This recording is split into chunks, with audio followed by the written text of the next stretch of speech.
All right. Hurry up. Get me something better. I gotta go over here to the digicard. Here's one. Well, play it, man. Oh, shut the hole under your nose, shut the hole under your nose, shut the hole under your nose.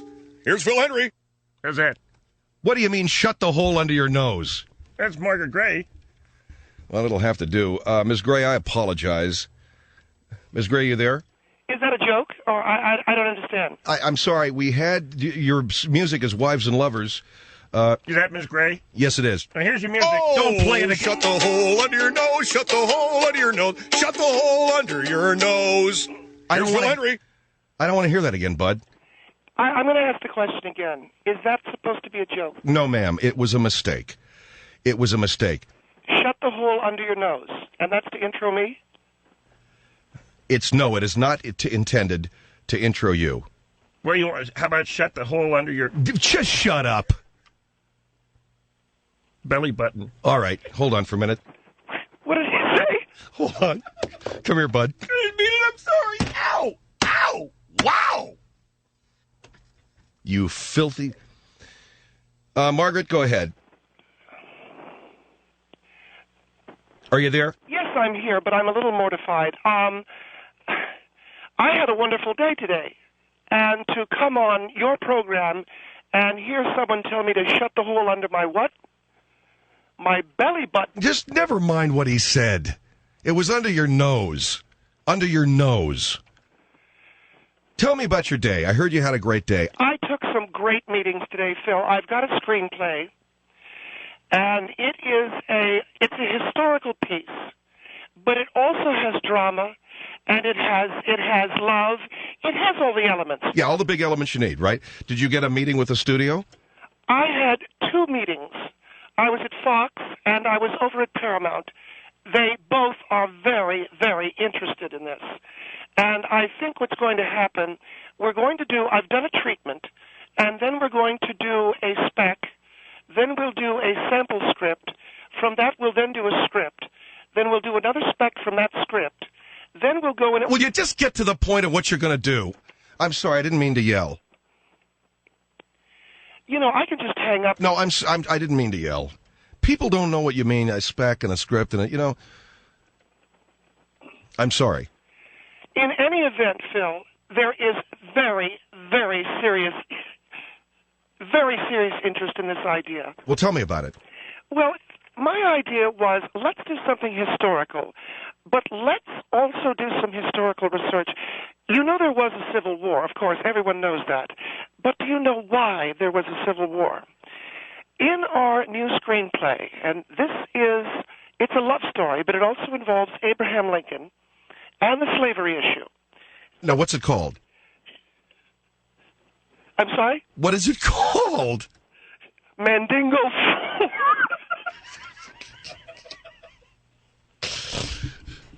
Mandingo 4. Yes. Okay.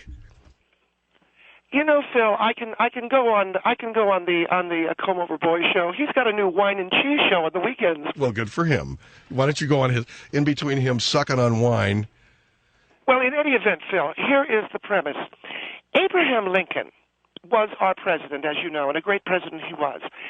The reason that he wanted to free the slaves was that Abraham Lincoln, as many people have proffered, might have been gay. He might have been a closet homosexual. Certainly we've heard these rumors about other presidents. But Abraham Lincoln was in love with a slave who lived down south. He wanted to marry him, but it was illegal. The only way to legally marry this slave that he was in love with was to free him. And so he issued in January of 1863 a proclamation that every school child knows about, the Emancipation Proclamation. Not because he wanted to free all slaves. No, not really. Just that one. If you're laughing at me, so help me God. I'm not laughing at all. All right. So what we have is Lincoln launching a war just so he can marry a guy. What do you think? I think it's the stupidest, most idiotic reading of history I've ever heard.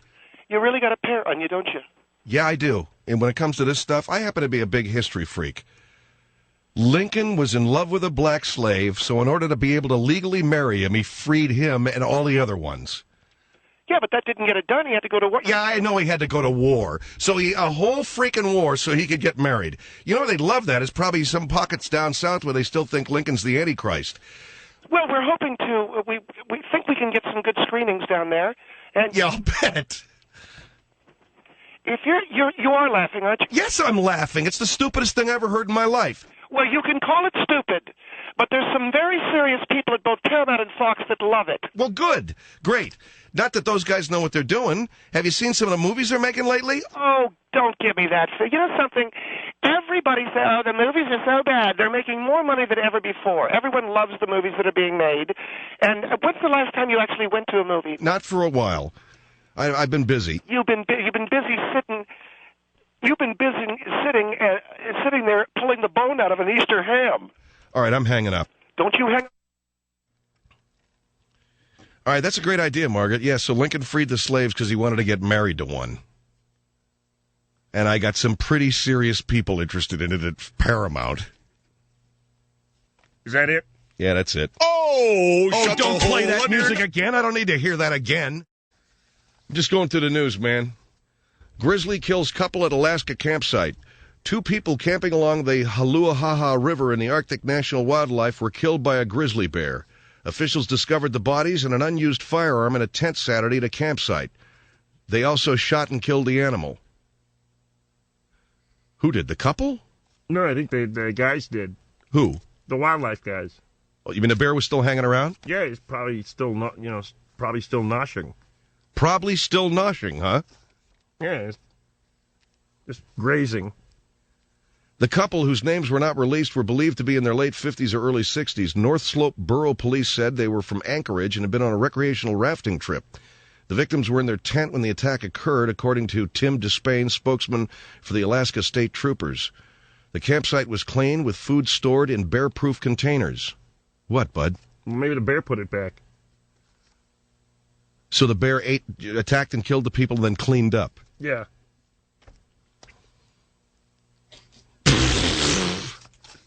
Well, now that I've killed them, I might as well just put everything in their bear-proof containers. Well, if they hadn't put them in bear-proof containers, then they would have not got eaten. What kind of freaking sense does that make? Well, they got eaten, didn't they? I don't know. Licked his claws and he was on his way. What, are you trying to tell me don't put it in bear-proof containers? That way they'll eat the food and they won't eat them. Yes! Yes! Yes! God! The initial scene indicates that it was a predatory act by the bear. A rafter had seen the animal at the site and notified authorities. How come they killed a bear? Because he's guilty of murder. It's capital punishment. I ain't asking you. Shut up. You know, the thing of it is, the bear he lives there. Didn't you hear that song by Jimmy Buffett, Getting Drunk and Dancing with the Bear in the Moonlight? You're a Buffett fan, Mark. Don't you know the one? He got so hammered he was up there talking to a bear. I'll bet you anything that's a true story, too. The couple's injuries were consistent with a bear attack, and there were no signs of foul play. There were no other people at the campsite, which was about 12 miles up from the Kaktovik River. We have the gentleman on the line right now from the Alaska Wildlife Service. Have the information on this couple that was apparently attacked by the bear? Are you there, sir? I'm right here, yeah. Okay. Can you tell me exactly what happened? Approximately 07-100 hours, we encountered 2 individuals who apparently had been set upon by a bear. This was in the North Slope area of the Haluahala River, the Arctic National Wildlife Refuge. Okay, and you were pretty sure they'd been killed by a bear? We're fairly certain they were killed by a bear. Both people had multiple gunshot wounds, and their hands were taped behind their back. They'd been shot and their hands were taped behind their back. That is true, yes. That's consistent with bear attack. I didn't know that. Well, you wouldn't, would you? Okay. What else? They had looked like they'd been raped. Raped? Yes, sir. By a grizzly bear? Yes, sir. One of the things that bears have increasingly become more predatory in their behavior toward humans, especially in our North Slope area. Here in Alaska, we've got a great number of refuges, wildlife refuge areas, but as people continue to encroach, bears have become more predatory, more aggressive. Well, when you say more aggressive... What I mean is they have, in the past, they would maul you or claw you, but that has not stopped humans from entering the refuge areas and entering into some of these areas for building. So they have taken, I guess you might say they're ratcheting it up. We've had an awful lot of muggings. What are we talking about here? Yogi Berra? Yogi Berra? You mean the ball player? No, man. All right, thank you very much. So the two people were... this is in bad taste. I told you it was in bad taste, but Never mind, I'm sorry. Two people are dead. You're making a big joke out of it. You that light on material tonight? Why don't you shut up?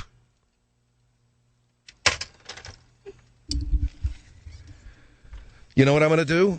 I'm just going to do more reading of the news. How about that? They were raped, multiple gunshot wounds, and their hands were tied behind their back. That's how we know it was a bear attack. Well, that's what he said.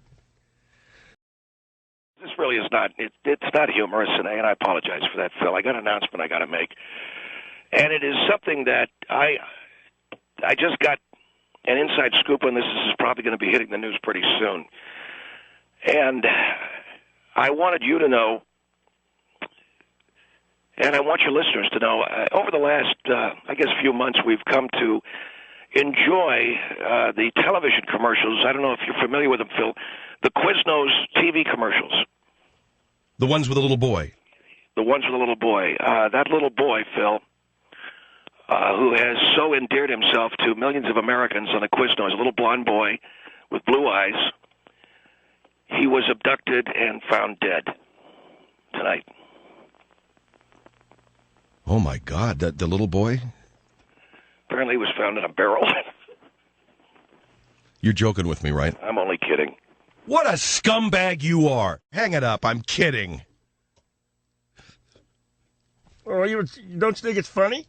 What's funny? The kid was abducted and, you know, what happened was when he said the kid was found in a barrel. You're laughing about it, too. I don't think that's funny, man. I honestly don't. He's come on here and he has said, Phil, I was raped in the parking garage. I'm only kidding. Phil, I have tuberculosis. I'm only kidding. Phil, I've got anthrax. I'm only kidding. He called up one night and told me that my wife was dead and then said he was kidding. Yeah. Well, that's called a public panic, man. It's against the law, bud. You're not allowed to do that. Well, how's this spread a public panic on a Quiznos kid? The little Quiznos boy people dig. Suppose one of his relatives happened to be listening to my show. All right. Oh, you see, that's far-fetched? What, the Quiznos kid? What, like his mom's listening to your show? It could be. I don't know, maybe. Suppose she's listening and she hears that her son was abducted, killed, and found in a barrel. Ha, ha, ha. Well, then she'd think it was funny. That's right, man. She'd think it was funny.